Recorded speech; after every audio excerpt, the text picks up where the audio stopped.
Good morning, Bucknutters. Welcome to the Bucknuts Morning 5 here on Wednesday, May 31st, 2023. I am Dave Biddle flying solo on today's show. It was a huge day on the beat yesterday. As most of you probably know, all of Ohio State's assistant coaches were made available to the media, and we got to talk to some of these guys for like a half hour each.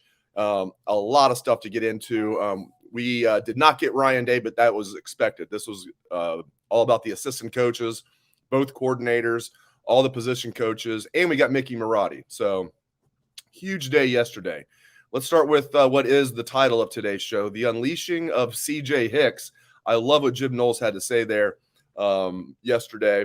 And listen, he wouldn't have said CJ Hicks is going to be unleashed this year unless CJ Hicks is going to have a big role. Does that mean CJ Hicks is going to usurp Steel Chambers as a starting will linebacker at day one? Maybe not, but at the very least, they're going to rotate there. And there's times that Steel and Hicks will be on the field at the same time because Jim Knowles said that CJ Hicks has a good chance of being that jack. Turns out they didn't play the jack nearly as much as we thought they would last year. So the big thing is, though, they love CJ Hicks. He's having a great offseason. He's up to 230 pounds, so about 215 when he enrolled last year. He's going to have a big role in the defense. So music to the ears of a lot of CJ Hicks fans out there, myself included. And I really like what the Buckeyes have going on at linebacker, having Tommy Eichenberg back, having Steel Chambers, who had a good year last year, especially to close the season out. And now, have CJ Hicks. And you got a veteran like Cody Simon in there. You never know when injuries are going to pop up. So I like what they got going on at linebacker, especially hearing what Jim Knowles said about CJ Hicks. Because they like, for example, he was also asked about Gabe Powers, and they like Gabe Powers, another, second-year linebacker who, was a highly touted recruit. Not as high as CJ Hicks. Gabe was a high 4-star. CJ was a 5-star. But when Jim Knowles talks about Gabe Powers, it's more like in the future. Like, we think he can be a good one. He's coming along. You asked him about CJ Hicks. He's like, he's ready to be unleashed. We are going to unleash him this year. I mean, I just absolutely love it. Those are strong words from a coach who wouldn't say that unless he was just thrilled with what he is seeing from CJ Hicks. All right, another guy that Jim Knowles gushed about was Sonny Styles. And I found this interesting. He said Sonny Styles is not just going to have a big role on the defense. He's going to have big roles, plural. They're using him at multiple roles, and he didn't want to get into too many of his secrets, but I asked him, does that mean that Sonny's going to play adjuster and bandit? And he said, yeah, he could do that. That's some of the stuff that we're thinking of. And he also mentioned there's some other stuff, some more, even some nickel stuff, some in the box stuff, just all kinds of different stuff. So Sonny Styles might be a jack of all trades, master of all. And he's another guy that's going to have a huge year this year. They had already said that about Sonny Styles in the spring. Seeing Knowles take that next step with CJ Hicks spoke volumes to me yesterday. I wasn't surprised. It didn't shock me that he said that about CJ Hicks. But nothing he said about Sonny Styles even surprised me at all, because it's basically what he said in the spring. We flat out asked him in the spring, does Sonny Styles have to be out there? You have to find a way to make him, if not a starter, technically that he's playing starter snaps? And Knowles basically said, heck yes. And I think Styles will be a starter. Not just play starter snaps, I think he will be a starter. All right, quarterbacks. Corey Dennis. Shockingly, I'm kidding. Not shockingly at all, he was non-committal about the quarterbacks, but he does like both quarterbacks. There was no way Corey Dennis was going to come out there yesterday, and even they know who's a little bit ahead of the other one. They know, obviously. They're not going to tell the media that. Ryan Day parses his words extremely carefully regarding that situation. Did you think Corey Dennis was going to come in there yesterday and, say something his head coach didn't want him to say? Of course not. So, as you guys know, I think, Kyle McCord's going to be the guy, but I think, to trot out there, the guy that's going to trot out there with the first team offense when they take the field against Indiana in the season opener. But I don't think there's a big gap. I am not ruling out the chance of Devin Brown winning the job. And even if McCord wins the job to begin the season, there's still a chance that Devin Brown could still be the quarterback. That is to be determined. But my money is on Kyle McCord being the quarterback, keeping the job, and having at least a good year. Can he have a great year? Not necessarily get to New York as a Heisman finalist, which seems to be what Ohio State quarterbacks do every year now. That'd be great. But can he be good enough for them to accomplish their goals? And I think if he's, very good quarterback, not elite, but very good, and these other pieces that are in place, like the defense is going to be better, in my opinion, then that could be good enough for Ohio State to accomplish their goals this year. So we'll see about quarterback. And Corey Dennis was asked, is there a timetable? And he said no, as far as wanting to name a starter. Now, Ryan Day has said he'd like to relatively early in camp. We'll see what that means. I'm guessing about 2 weeks before the season opener, they'll say something. They'll finally say, okay, this guy is a little ahead of this guy, and he's going to be the starter. That's my guess there at quarterback. All right. Going from quarterback to cornerback, yeah, the Denzel Burke hype is real. I mean, they were talking about coming into spring, and he looked great in the spring to me, and he's focused. He had that big true freshman year, dropped off last year as a sophomore. This is his money year, and Tim Walton was asked about Denzel Burke, and he just gushed about him. He said, he is our leader. He is our leader. He's going to have a big year for us. And it was just like matter of fact, like he's going to have a big year for us. And that's great. And I think Davidson Igbinosun is going to have a big year. Jordan Hancock, he was hurt for half the year last year and then played so once he came back. He's now a third-year guy. I think he's going to have a good year. I really like Jair Brown, and that's the fourth corner. And they actually have some depth this year at corner. Last year they had 6 scholarship corners, and then they got extremely banged up. This year they have 8 scholarship corners with Lorenzo Stiles transferring in. You also have the 2 true freshmen, Jermaine Matthews, who enrolled early, Calvin Simpson Hunt, who's just getting here.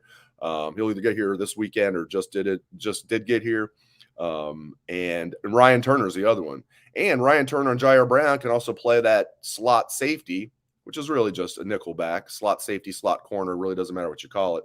So they're versatile enough to play outside and inside, and it gives a guy like Jair Brown, who's starting material, even as a sophomore this year, he's definitely starting material, in my opinion, gives another opportunity to get Jair Brown on the field. And then if injuries arise, he's ready to go. He actually started a game last year, Jair Brown did, as a true freshman because they were so banged up.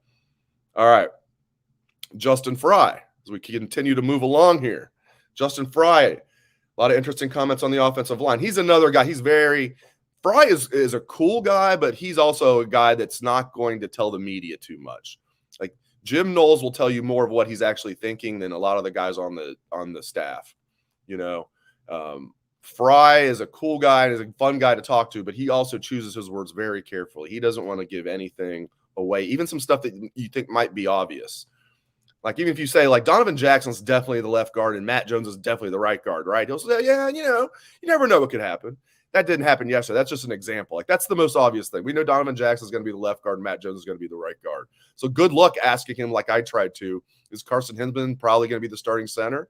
I don't know. We'll find out, So is Carson Hinsman going to be the starting center? In my opinion, yes. Now, Vic Cutler's in the mix. Jacob James is now healthy, Justin Frye said, so that's good. So you got some other guys in the mix there. But I think it will be Carson Hinsman, the redshirt freshman from Wisconsin. Now, this was Justin Frye's first time speaking publicly about Josh Simmons, who transferred in from San Diego State, and again was non-committal about if he is going to be the starting right tackle. He was even non-committal if he's going to play right tackle or left tackle. He said he's a tackle. He did play right tackle at San Diego State last year, started all 13 games. They like him. The exact quote was when somebody said, what do you expect from Josh Simmons? What can he add? He said, Josh can come in here. He's got the chance to compete and help us win games. So, yeah, Tegra Shabola and Zen Mahalski are not just going to be like, oh, okay, welcome, Josh. Here, the job is yours. They're going to compete. So we'll see what happens. I like that there's now 4 guys that are viable at the tackle spots with Fryer, Simmons, Mahalski, and Shabola. And Frye was asked if Tegra could move inside. Again, didn't want to say too much, but said, it's always a possibility, but they like him right now repping at tackle. So, but yeah, Tegra is definitely a guy, if they needed to, could move inside to guard. In fact, that's where he repped mostly during practice last year, I believe. All right. Running back. Evan Pryor coming off the torn patellar tendon still has not been cleared. Now, Travion Henderson was cleared a while ago. He's doing everything. He looks great. I'm sure you guys have seen like the pictures of Travion. Like he looks good. He looks good coming off that broken bone in his foot. If he can stay healthy, I think he's going to have a big junior year. They're deep at running back. Tony Alford was talking about that. You got Travion, not only deep, but talented, and now they're veteran. He pointed that out like a lot. Like they now have a lot of carries under their belt. Like even guys like Chip and Dallin. Maybe not a lot with Chip, but you've played in big games. Chip started the Michigan game, had carries in that game, played against Georgia. Dallin Hayden was out there a lot against Georgia. These are guys that are now battle tested. So you got Travion, you got Mayan, you got Chip, you got Dallin, and all those guys are healthy. Now, Evan Pryor. Okay, so I don't know. I mean, Tony Alford's a straight shooter, and he's like, when asked about Evan Pryor, he said he should be back and ready to go. Should be back and ready to go. That's not, we expect he's going to be fine. He's going to have a big role this year. That is, should be back ready to go. So we'll see. He's coming off. That's a serious knee injury. It's a serious knee injury, torn patellar tendon. I think there's debate whether or not that's a more serious injury than an ACL. I was always under the impression of torn patellar tendon was a more serious injury than an ACL. Both are very serious, but I am not a doctor. I did not stay at a Holiday Inn Express last night. Well, that's a joke from like the 1990s I just busted out. Okay, so Parker Fleming, got a chance to talk to him. He was actually the first coach out there. I wanted to know about like kick returner. Caleb Brown was kind of penciled in there to be the kick returner. He transferred to Iowa, and this isn't really what I wanted to hear. But I don't know what choice he has right now because I thought Caleb Brown was going to be the main guy. Parker Fleming basically said that they're not sure yet. They got some running backs that can do it. They got Jaden Ballard that can return kicks. I'll get to punt returner in a minute. That's a different situation. But it sounds like it's still the musical chairs we saw last year. And I don't like that. I think you got to find a guy that is your main kickoff returner. Xavier Johnson's another guy. I mean, he could be he was actually pretty solid in it. And Parker Fleming mentioned that. He's another guy that's going to be in the mix. Find a guy and go with him, in my opinion. Now, at punt returner, I asked Parker, is Emeka Egbuka clearly your best punt returner? And do you think that he will be having that number one punt returner role? And who else is kind of in the mix? And he said, yeah, Emeka probably will be the guy. But they have other guys that are in the mix. Jaden Ballard can do it. Carnell Tate. He mentioned Carnell Tate's a guy that could do it. How about that? If Carnell Tate is a true freshman going back there. Have you ever seen a true freshman return punts for Ohio State as a wide receiver? Oh, Teddy Ginn. Yeah. Not that Carnell Tate's going to be Teddy Ginn's level as a return man, but Carnell Tate looks so good as a receiver. He could end up being like a better, like just wide receiver than Teddy Ginn. And I don't say that lightly. Teddy Ginn was a good NFL wide receiver for 10 years. Not great, but good. And the best punt and kick returner I've ever seen. But it was interesting to hear Parker Fleming. I think like the third guy out of his mouth. So it was like Emeka, Jaden Ballard, and I think Carnell Tate was like the third guy out of his mouth. And he mentioned a couple other guys as well. But it'll probably be Emeka, and I think that you need to do that. Okay. Larry Johnson on Taiwan Malone. His first comments on Taiwan Malone to the media. Larry Johnson, what's Taiwan Malone going to bring to the team this year? Quote, he will bring some depth to us. I think that's what we all expected. And he talked about how now, he's focusing on football. He's given up baseball, tried to play baseball a couple of years at Ole Miss. And he's focusing on football. I think that's going to help him. He mentioned he's in really good shape. Right around 300, 305, but like 300, 305 strong and lower body fat than what he was. He's actually lost weight since high school, is what Larry Johnson said. So no surprise there. That's what we've expected with Taiwan Malone. No one thought he was going to come in here and play a ton of snaps. At least I didn't right away. I think Tyleik Williams and Mike Hall need to play the lion's share of snaps. Ty Hamilton, he's a guy that Larry Johnson likes. He's going to be in there. He'll probably play the third most snaps, in my opinion. Hero Canu's not going to give up his spot on the two deep easily to Taiwan Malone. He's another guy that's in the mix there. So, but Malone gives them some more depth, and they needed another solid depth piece at D tackle, and they were able to get that in Taiwan Malone. All right, here's one. We'll close with this. This is really good news. I knew this kid was a guy the staff liked, and I thought he was somebody that people were not talking about enough in the 2023 class, guys that are true freshmen this year, and that is Jason Moore. Okay, Jason Moore, kind of a quiet kid, very quiet kid, keeps to himself, not much on social media, still was a high 4-star recruit. We're talking about a kid that was basically a top 60 overall recruit, but you don't hear people talk about him much. Well, Larry Johnson was talking about him. He's not even here yet And Larry Johnson thinks that he has a chance of helping this year. Here's what also you guys are going to like. Jason Moore is already up to 295 pounds. Jason Moore is up to 295 pounds. So any chance of like, well, is he going to be like a strong side end or a 3-tech?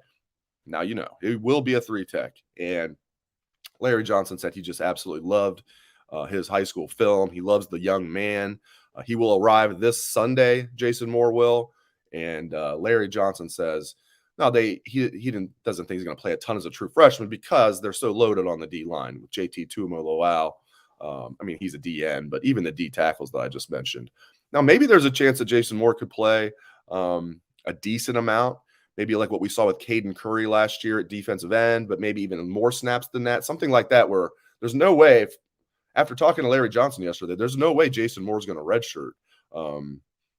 Again, I don't think he's going to play a ton of snaps, but maybe he could end up cracking the 2 deep. Maybe he could be the 4th D tackle as far as how many snaps he gets. So, but I thought that was just two-pronged. Hearing Larry Johnson gush about all things Jason Moore and then hearing him say he's up to 295 pounds. I wasn't expecting to hear that. So, a lot of great stuff. We've got videos from all of the coaches on Bucknuts. They're all free. They're on our YouTube page. But I have a story on Bucknuts where you can just watch all 11 videos, including from Mickey Marotti. It was really good. I didn't even get into Coach Mick. I mean, there's a lot of good stuff there about how they're looking to try and prevent injuries. I asked him, like, in football, though, is a lot of time you get injuries. Is it just sometimes just bad luck? It's a violent sport with guys crashing into each other. And he said, yeah, some of it is, but, you got to unturn, every stone and find out, why some of these injuries were happening. But he cited like Jackson Smith and Jig, but that was just, there's nothing you can do about that. That was, one guy hits him low, the other guy hits him in the head. And they thought at first they were worried about a concussion, not what turned out to basically be a season-ending hamstring injury. And I remember thinking the same thing live as well. I remember thinking, oh, damn, that's targeting. Jackson's out for the game with a concussion. In retrospect, we would have taken that in a heartbeat over him being out for the season, basically with that hammy. But Mick said injuries like that, yes, but they're looking at everything after what was a historic year of injuries for Ohio State, especially at running back and corner. They were decimated. So he was asked a lot of questions about that from different media types. Never got defensive about it. And I encourage you to watch the Mickey Marotti interview and the other 10 interviews with the coaches. Great stuff yesterday. Appreciate Jerry Emig, Ohio State's sports information director, for setting that up for us. And I appreciate all of you guys very much for riding along with me on this edition of the Bucknuts Morning 5. You guys are awesome. Appreciate you guys a lot. Thanks again. Hope everyone has a great rest of your day.